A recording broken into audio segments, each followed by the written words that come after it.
Hello kids, welcome to my channel CS with Harsh. मेरा नाम है हर्ष प्रसाद। आप मुझे हर्ष भैया बुला सकते हैं। सो हम लोग देख रहे थे chapter number 4, that is introduction to problem solving. और हम लोग देखने वाले हैं क्वेश्चन नंबर 10 आज। So question number 10 says that write an algorithm that accept 4 numbers as input and find the largest and smallest of them। ठीक है। So solution देने से पहले हम थोड़ा ब्रेनस्टॉर्मिंग कर लेते हैं। तो क्या चाहिए हमें 4 नंबर इनपुट लेने हैं और ये चेक करना है कि इनमें से सबसे लार्जेस्ट कौन सा है और सबसे छोटा या स्मॉलेस्ट कौन सा है। ठीक है। बाकी दो नंबर अपनी ऐसी तैसी करें। ठीक है, हमें लार्जेस्ट और स्मॉलेस्ट से मतलब है। ठीक है। सो अब कंडीशन चेक करनी है तो कंडीशन के लिए कंडीशनल स्टेटमेंट्स यूज होंगी यहाँ पे। दैट इज इफ स्टेटमेंट हम लोग यूज़ करने वाले हैं। यहाँ पे ध्यान रखना, इफ एल्स स्टेटमेंट हम लोग यूज़ नहीं करेंगे, क्योंकि इफ़ एल स्टेटमेंट में एक बहुत इफ़ एल स्टेटमेंट में क्या होता है। ठीक है, इफ़ एल्स या इफ़ एल्स इफ स्टेटमेंट हो गए, इनमें क्या होता है कि या जैसे ही कोई भी एक कंडीशन ट्रू होती है, ठीक है, या आपने देखा होगा कि किसी भी एल्स इफ स्टेटमेंट में या तो इफ स्टेटमेंट ट्रू होती है या एल्स स्टेटमेंट पे चला जाता है। ठीक है, अगर पहली ही कंडीशन ट्रू हो गई जो मैं बता रहा था, तो क्या होगा कि इस कंडीशनल से वो बाहर आ जाएगा और अगली स्टेटमेंट को एग्जीक्यूट करना स्टार्ट करेगा। ठीक है, बट इसमें हमें पता होता था कि या तो वो चीज़ ट्रू होगी या तो वो चीज़ फॉल्स होगी, है ना। इस केस में हमारे साथ क्या होने वाला है कि यार देखो, 4 नंबर है और हमें नहीं पता कि कौन सा नंबर सबसे बड़ा है। ठीक है, कौन सा नंबर सबसे बड़ा है ये हमें नहीं पता, तो हमें ये नहीं पता मालूम कि आ, जो भी लार्जेस्ट नंबर है वो कौन सी पोजीशन पर है। ठीक है, और जब ये नहीं पता तो हम ये नहीं कह सकते कि वो हमें पहली ही बारी में मिलेगा या दूसरी ही बारी में मिलेगा या तीसरी बारी में मिलेगा या बिल्कुल आखिरी बारी में मिलेगा। ठीक है, चौथी बारी में हमें कुछ नहीं पता। तो इस वजह से हम लोग सिर्फ और सिर्फ इफ स्टेटमेंट का यूज़ करेंगे। ठीक है, सो दैट कि सारी की सारी स्टेटमेंट्स एग्जीक्यूट हो वन बाय वन। और अब वो चाहे ट्रू हो तो भी हमारा अगला स्टेटमेंट एग्जीक्यूट हो, फॉल्स हो तो भी हमारा अगला स्टेटमेंट एग्जीक्यूट हो। ठीक है, तो यही लॉजिक हम लोग यूज़ करके इस क्या नाम है कोड को या सूडो कोड को लिखने वाले हैं। उससे पहले चलो मैं एक चीज़ और बता दूं तुम लोगों को कि कई जगह तुम लोग देखोगे कि लिस्ट का यूज़ किया हुआ है आंसर देने में। यानी कि आप 4 नंबर पहले इनपुट ले लो, इनपुट दी 4 नंबर्स, उसके बाद एक लिस्ट बनाओ। ठीक है, माई लिस्ट या जो भी है वो एक लिस्ट बनाओ और उसमें उन चारों नंबर को आप स्टोर करा लो।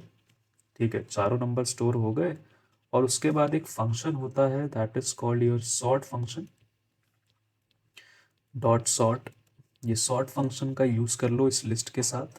यहाँ पे लिस्ट का नेम लिख के वो क्या करता है, आपका असेंडिंग ऑर्डर में लगा देता है, छोटे से बड़े में।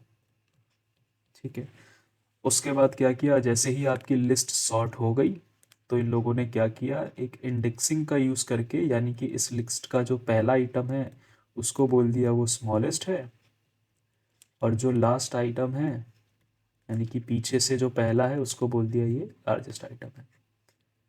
ठीक है, तो ये सॉर्टिंग की हेल्प से किया है, बट अगेन चैप्टर 4 में कहीं भी लिस्ट का जिक्र नहीं है और कहीं भी सॉर्टिंग, चैप्टर 4 अगर मैं लिखूँ और कहीं सॉर्टिंग फंक्शन का जिक्र नहीं है, तो मैं अभी स्ट्रिक्टली बोलूँगा कि इस चैप्टर के अकॉर्डिंगली ये आंसर प्रेफर मत करना।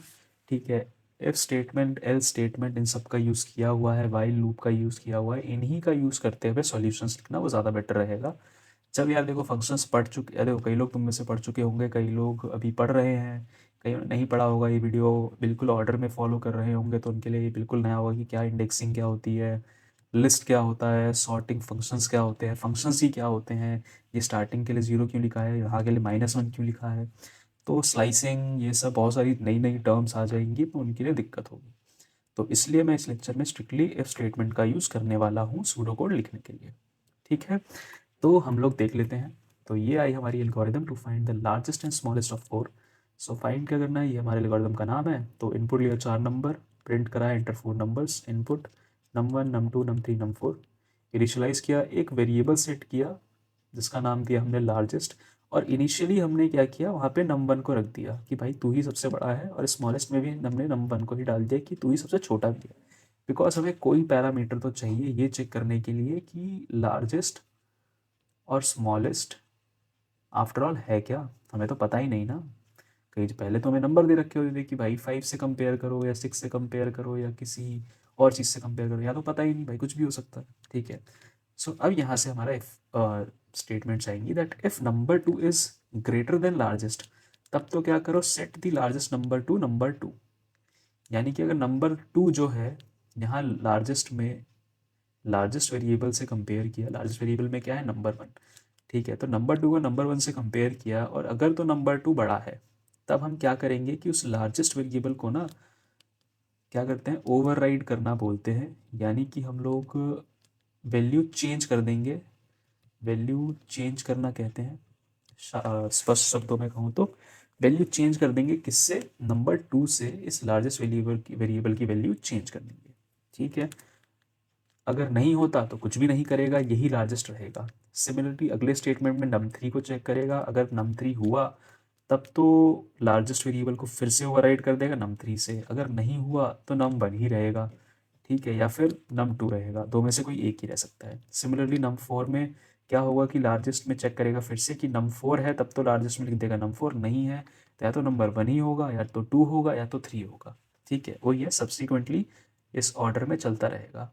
और जैसे ही ये वाली स्टेटमेंट कंप्लीट हुई, हमें लार्जेस्ट वेरिएबल में हमारा वो नंबर मिल जाएगा जो कि एक्चुअली इन चारों नंबर से बड़ा है, इन चारों नंबर में बड़ा है। ठीक है, सिमिलरली हमने स्मॉलेस्ट में चेक किया कि अगर या तो इससे स्मॉलेस्ट है, स्मॉलेस्ट नंबर से इससे छोटा है तो num2 आ जाएगा, नहीं है तो भाई 1 ही रहेगा। यही पैटर्न हमने यहाँ तक फॉलो किया है, और यहाँ लास्ट में आते आते हमें हमें स्मॉलेस्ट नंबर मिल जाएगा। ठीक है, आउटपुट क्या है, प्रिंट करा दिया लार्जेस्ट नंबर, यहाँ पे प्रिंट करा दिया स्मॉलेस्ट नंबर, और हमारा कोड हो गया एंड। ठीक है, एक्सप्लेनेशन में सिमिलर चीज़ें लिखी हुई हैं, एक बार पढ़ लेना। ठीक है, कुछ नया नहीं है, जो पीछे हमने डिस्कस किया है वही लिखा हुआ है। ओके, सो आई होप मैंने तुम्हारे सारे डाउट्स क्लियर कर दिए होंगे। दो अप्रोचेस भी डिस्कस कर ली मैंने यहाँ पे। ठीक है, कि किस तरीके से आप सूडो कोड लिख सकते हो। तो प्रेफरेबली इस चैप्टर के हिसाब से जो मैंने पढ़ा है वो सही है, नहीं तो जो तुम्हें इजी लगे तुम उस अप्रोच का यूज़ कर सकते हो एग्ज़ाम में, कोई भी तुम पे बाउंडेशन नहीं है। ठीक है, so I guess that's it from this lecture kids. अगर तुम्हें पसंद आया तो प्लीज़ लाइक कर देना, कमेंट करना मत भूलना, कोई डाउट हो तो पूछ सकते हो, एंड ज़्यादा से ज़्यादा शेयर करो इस वीडियो को। ठीक है, और चैप्टर 3 के बारे में बताया था, ई बुक अपलोड हो चुकी है क्वेश्चन आंसर्स की, चैप्टर 3 वहाँ से जाके परचेज कर सकते हो स्टोर से। कोई हेल्प चाहिए हो परचेजिंग में तो तुम मेरे से पूछ सकते हो कि how you need to purchase that book, I will help you in that. Okay, so I guess that's it from this lecture. Hope तुम्हें ये लेक्चर पसंद आया हो। ठीक है, एंड पढ़ते रहो। मिलता हूँ मैं तुम लोगों से अगले लेक्चर में, तब तक के लिए टेक केयर।